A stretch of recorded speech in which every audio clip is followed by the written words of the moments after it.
Hello students, okay welcome to this video. चलिए एकदम मुद्दे की बात पे आते हैं।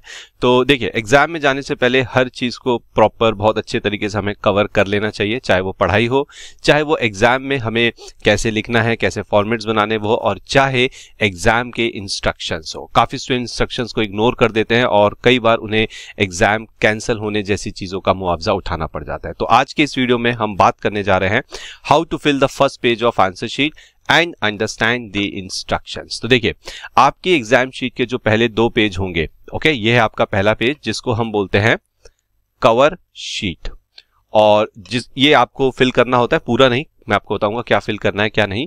और दूसरा पेज होता है आपका इंस्ट्रक्शंस टू द कैंडिडेट। ये सारे इंस्ट्रक्शंस आपको बहुत अच्छे से पढ़ने हैं और अभी मैं आपको एक एक इंस्ट्रक्शन पढ़ाऊंगा। चलिए, तो देखिए सबसे पहला इंस्ट्रक्शन क्या है, roll number should be written in figures and words in the allotted space at the right hand corner of the cover sheet। ये रही आपकी कवर शीट, ये रहा उसका राइट हैंड कॉर्नर, यहाँ पे आपको अपना रोल नंबर लिखना है। आपको दिख रहा है यहाँ पे रोल नंबर, हाँ जी। अब देखिए यहाँ पे क्या लिखा है, use only blue slash black ball point pen, आपको सिर्फ यही यूज करना है, okay. And nowhere else including additional answer books और ग्राफ पेपर, यानी कि ये मतलब है कि रोल नंबर सिर्फ और सिर्फ यहीं पे लिखा जाएगा। सपोज करिए कि मेरा रोल नंबर है 1 2 3 4 5 6, तो आपको यहाँ पे रोल नंबर लिखना है किससे, ब्लू पेन से या फिर ब्लैक बॉल पॉइंट पेन से। आपको इंक पेन नहीं यूज करने हैं, फाउंटेन पेन नहीं यूज करने हैं। उसके बाद ये नीचे आप सर्कल्स देख रहे हैं, हाँ, आपको इन सर्कल्स को भी फिल करना है, ठीक है। तो जैसे 1 है तो आप यहाँ इस 1 को फिल करेंगे, अच्छे से फिल करेंगे, बहुत ज्यादा डार्क नहीं करेंगे, बहुत कम लाइट भी नहीं करेंगे, बीच का रखना है ताकि अच्छे से कवर हो जाए, और सर्कल आपको पूरा कवर करना है। अब जैसे यहाँ पे 2 है तो आप 2 को सर्कल करेंगे, जैसे यहाँ पे 5 है तो आप 5 को सर्कल करेंगे। तो बहुत इंपॉर्टेंट इंस्ट्रक्शन है, आपको बिल्कुल इसका ध्यान रखना है। So roll number should be written in the box, okay, जैसा कि अभी हमने देखा, हमें बॉक्स के अंदर रोल नंबर लिखना है। And darken the appropriate circle of the OMR portion, वो बात कर रहे हैं इसको आपको डार्कन करना है। चलिए, and provided in the right hand corner of the cover page with black या ब्लू बॉल पॉइंट पेन।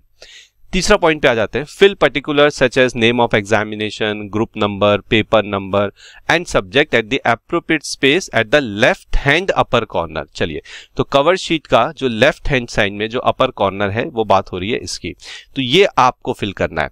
यहाँ पे आपको लिखना है कि आप कौन से एग्जामिनेशन दे रहे हैं, जैसे आप इंटरमीडिएट दे रहे हैं तो इंटरमीडिएट एग्जामिनेशन, आपका ग्रुप नंबर कौन सा है, ग्रुप नंबर के अंदर पेपर का नंबर कौन सा है, आपका सब्जेक्ट कौन सा है।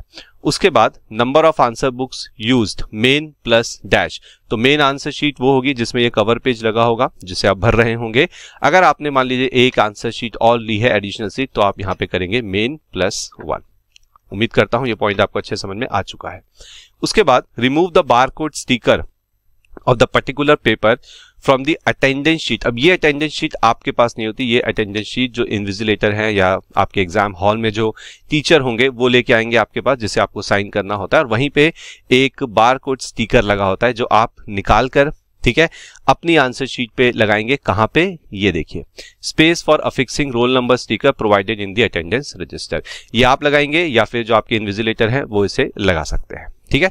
And affix the same on the box provided in the right hand corner of the cover page. अगला point, since a machine will read the roll number, please check and ensure that roll number written in numbers, words and circles darkens are correct. In case any candidate fill this information wrongly, institute will not take any responsibility for rectifying the mistake। बहुत important चीज है। देखिए, roll number 3 जगह लिखते हैं आप। पहली जगह ये रही, ओके, फिगर्स में, दूसरी जगह ये जो आप यहाँ पे सर्कल कर रहे हैं, और तीसरी जगह रोल नंबर इन वर्ड्स। तो जैसे आपका रोल नंबर है 1,23,456, तो आपको यहाँ लिखना पड़ेगा 1,00,000, ओके, 23,456।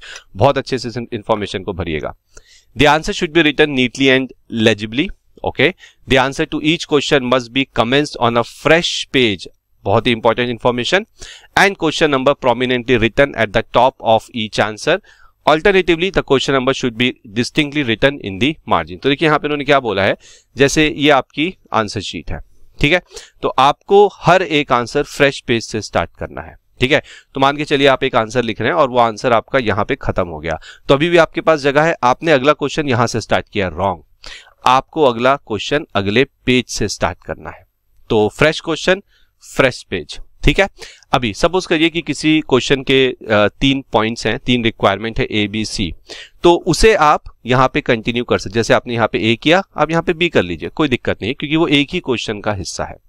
ठीक है सर, एक चीज बताइए, अगर हमें कोई रिक्वायरमेंट कोई पार्ट नहीं आता, सपोज हमें बी पार्ट नहीं आता, तो हमें तो अगले क्वेश्चन पे आना पड़ेगा, फ्रेश पेज पे आएंगे, तो इसका क्या करें, क्या बाद में लिखेंगे? नहीं, इसके लिए आप स्पेस छोड़ देंगे।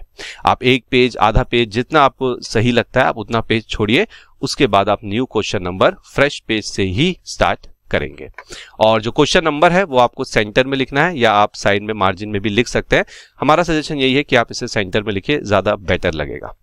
The answer to each question in all parts should be fully completed in one page or in a consecutive set of pages before the next question is taken up। यही चीज मैंने आपको थोड़ी देर पहले बताई थी। चलिए, इसके बाद writing of roll number in places other than space provided for the purpose or writing distinguishing marks symbols like Om, Shri, Jesus, 786 etc. will tend to amount to adoption of unfair means। अगर आपने अपना roll number दी हुई जगह से, ठीक है, कहीं और लिख दिया, यहां तो आपने लिखा, आपने आंसर शीट में कहीं और भी लिखा, तो इंस्टीट्यूट मानेगा कि आपने गलत चीजों का इस्तेमाल किया अपने एग्जाम में। अगर आपने आंसर शीट में कहीं भी इन वर्ड्स का इस्तेमाल किया, that is also considered as unfair means. तो प्लीज इन चीजों से बचिए, कहीं भी आंसर शीट में आपको कुछ भी ऐसा नहीं करना है।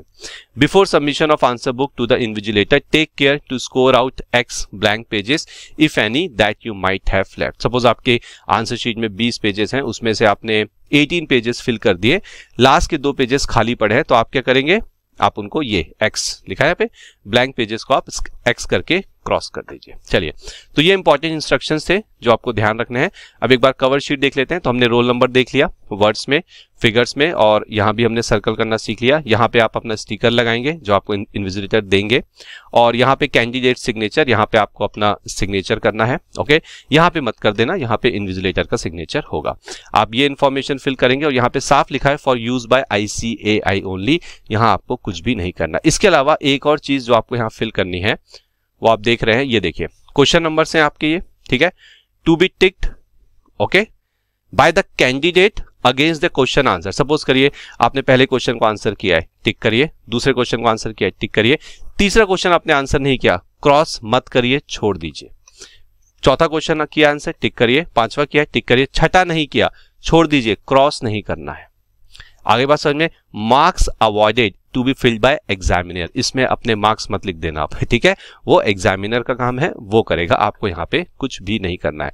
तो आपको ये भी फिल नहीं करना, okay, avoid red pen obviously, ठीक है, और ये मार्क्स अवॉर्डेड, यहाँ भी आपको कुछ भी नहीं करना है। तो ये कुछ इन्फॉर्मेशन थी, इंपॉर्टेंट इन्फॉर्मेशन थी आपके एग्जाम की कवर शीट को लेके और इंस्ट्रक्शंस को लेके। आई होप आप इन्हें अच्छे से फॉलो करेंगे और एग्जाम में अपना बेस्ट प्रेजेंटेशन देके आएंगे। So thank you very much.